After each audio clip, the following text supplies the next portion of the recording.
सभी को मेरा नमस्कार। मैं श्रीमती पूजा पाठक, शासकीय उच्चतर माध्यमिक विद्यालय भैंसमा से गणित की व्याख्याता आज आप लोगों के समस्त कक्षा 12वीं के गणित में अवकल समीकरण के दूसरे भाग को लेकर प्रस्तुत हूँ। बच्चों, इसके पहले वीडियो में हमने देखा कि अवकल समीकरण क्या होता है, अवकल समीकरण की कोटि क्या होती है एवं घात क्या होती है। आज हम इसके हल के बारे में पढ़ेंगे। तो आइए हम बच्चे एक प्रश्न की सहायता से अवकल समीकरण के हल को समझते हैं। सबसे पहले हम देखते हैं कि एक हमें अवकल समीकरण दिख रहा है क्या, d² y/dx² plus y is equal to 0। इसके लिए हम एक फलन लेते हैं, y बराबर a sine x plus b एक फलन है। अब हम देखते हैं कि क्या ये फलन इस इक्वेशन को संतुष्ट करता है, सेटिस्फाई करता है कि नहीं। तो इसको सेटिस्फाई करने के लिए यहाँ पे हम देख सकते हैं कि d² मतलब इसका क्या है, कोटि कितना है, 2 है, मतलब ये 2 बार अवकलन होना चाहिए। तो हम इसको पहली बार अवकलन करते हैं, dy/dx is equal to a cos x plus b होगा। अब इसको फिर से अवकलन करते हैं तो क्या हो जाएगा, ये फिर से अवकलन करने पे d²y/dx² is equal to minus a sine x plus b, यह हो गया। अब इसके मान को हम इस समीकरण में रख देते हैं।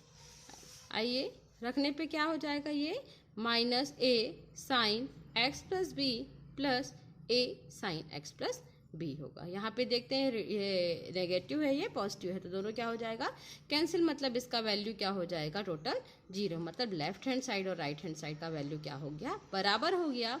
इससे अब हम बोल सकते हैं कि ये जो दिया गया फलन है y बराबर a sine x plus b, ये क्या है, इस दिए गए अवकल समीकरण का एक हल है। हल है मतलब ये क्या करेगा, ये वाला फलन इसको क्या कर रहा है, संतुष्ट कर रहा है, सेटिस्फाई कर रहा है, इसलिए हम लोग बोल सकते हैं कि ये इसका क्या है, एक हल है। मतलब ये इक्वेशन जिस y के मान से संतुष्ट हो जाएगा उसे ही उस समीकरण का हल कहेंगे। मतलब a function is said to be the solutions of the differential equation if it is satisfied is called the solution of differential equation।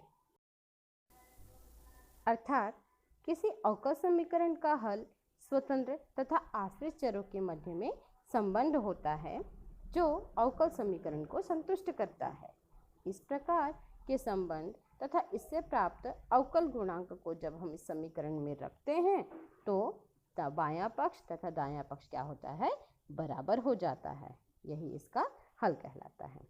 अवकल समीकरण के हल दो प्रकार से होते हैं। पहला व्यापक हल या इसे हम जनरल सॉल्यूशन भी कहते हैं, और दूसरा होता है विशिष्ट हल या पर्टिकुलर सॉल्यूशन। तो आइए बच्चों, पहले हम व्यापक हल के बारे में पढ़ते हैं।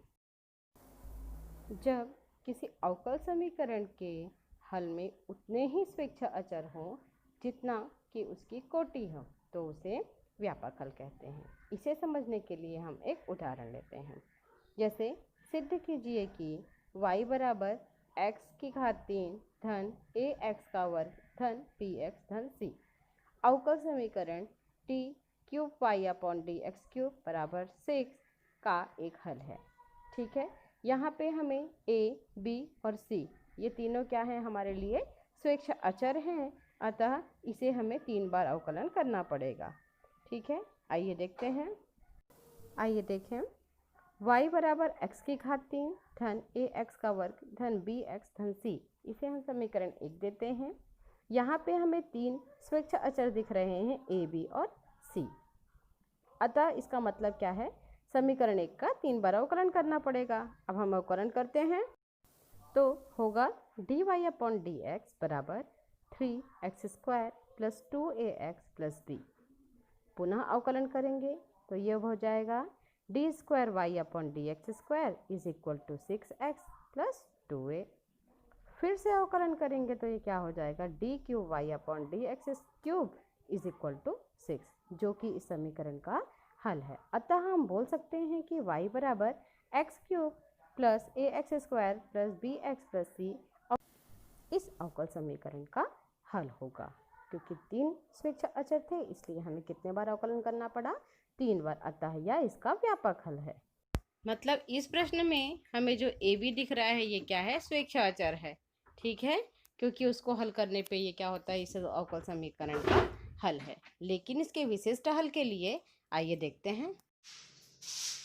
मतलब अब इस अवकल समीकरण में जैसे d²y/dx² plus y is equal to 0 में पहले हम क्या किए, y बराबर हमने जो फलन लिया a sin x plus b, ठीक है ना। तो ये क्या है, यहाँ पे a और b क्या हुआ, स्वेच्छाचर था।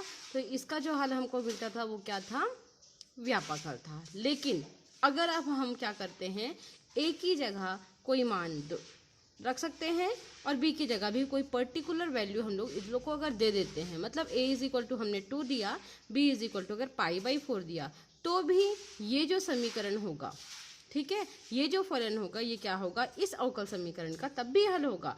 और इसे हम हल करेंगे, मतलब उसी तरह से अगर हल करेंगे dy/dx is equal to 2 cos x plus π/4, और इसे सेकेंड टाइप करने पे d²y/dx² is equal to -2 sin x plus π/4। और इसका मान क्या करेंगे, इस समीकरण में हम रखेंगे, समीकरण में मान रखेंगे तो भी वो क्या मिलेगा, हमको 0 मिलेगा, जहाँ पे लेफ्ट और राइट दोनों क्या होंगे, बराबर होंगे।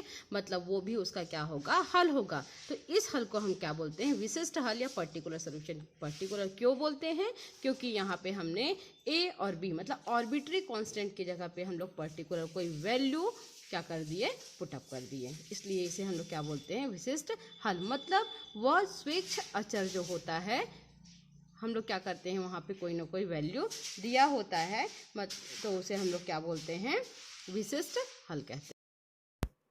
हम कह सकते हैं कि अवकल समीकरण का वह हल जो स्वेच्छ अचरों से मुक्त होता है, अर्थात व्यापक हल में स्वेच्छ अचरों को जब विशिष्ट मान प्रदान करने पर प्राप्त हल अवकल समीकरण का विशिष्ट हल कहलाता है। धन्यवाद।